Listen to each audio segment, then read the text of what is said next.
Hello. If you want to get a job at a big tech company, you need strong data structures and algorithm skills.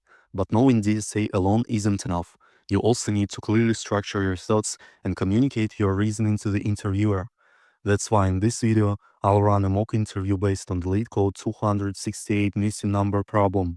We will cover everything from clarifying the constraints to writing the optimal mathematical solution.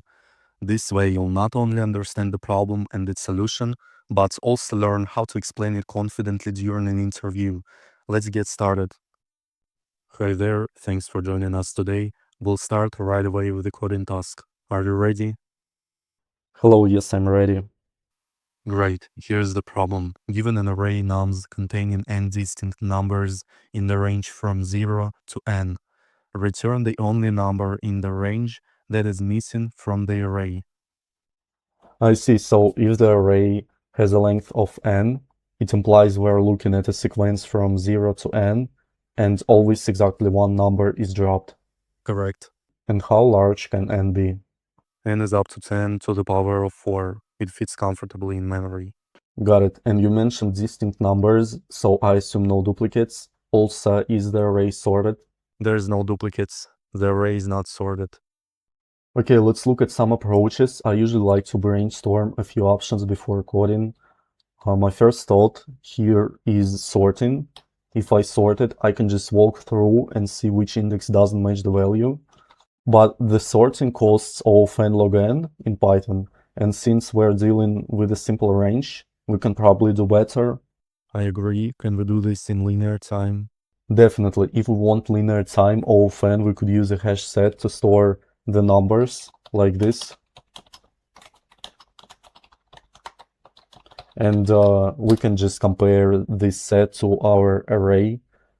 Then we can compare it through iteration and check if the value is in the set directly. It gives us, it uses some extra space.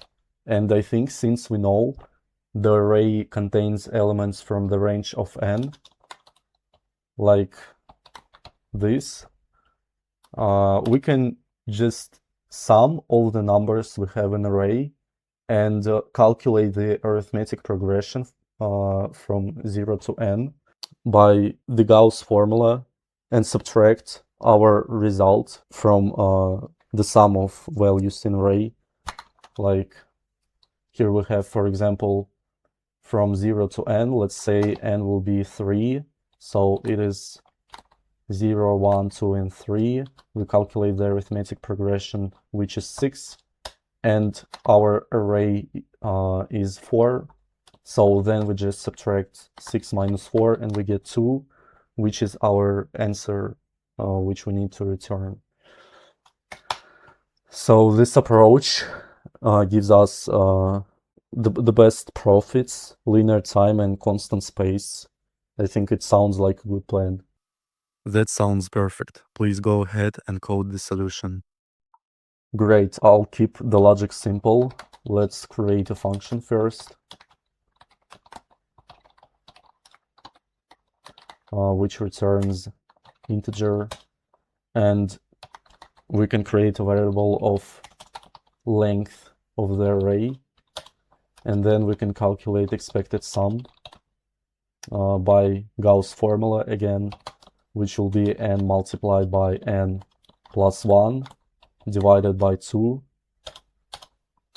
and then we just return, or we can create another variable to keep it simple, which is actual sum. And here we can use sum function from Python, and we return expected sum minus actual sum. Before I finish, I'd like to dry run this with a simple case where the array is just 0.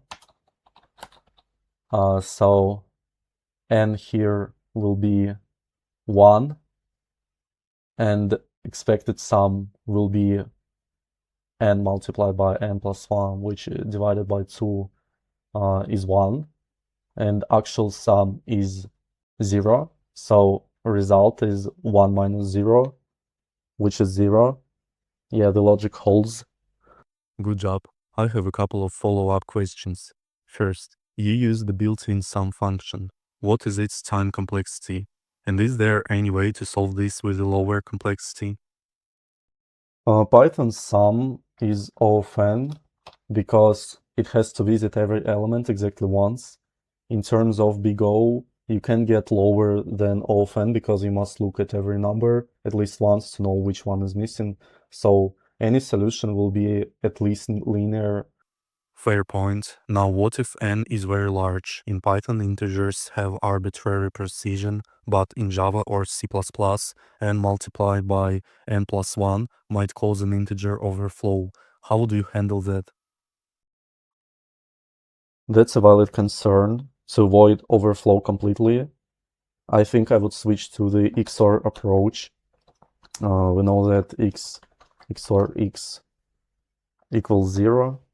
So if I XOR all the indices from 0 to n, and then XOR that result with all the values in the array, everything will cancel out except the missing number.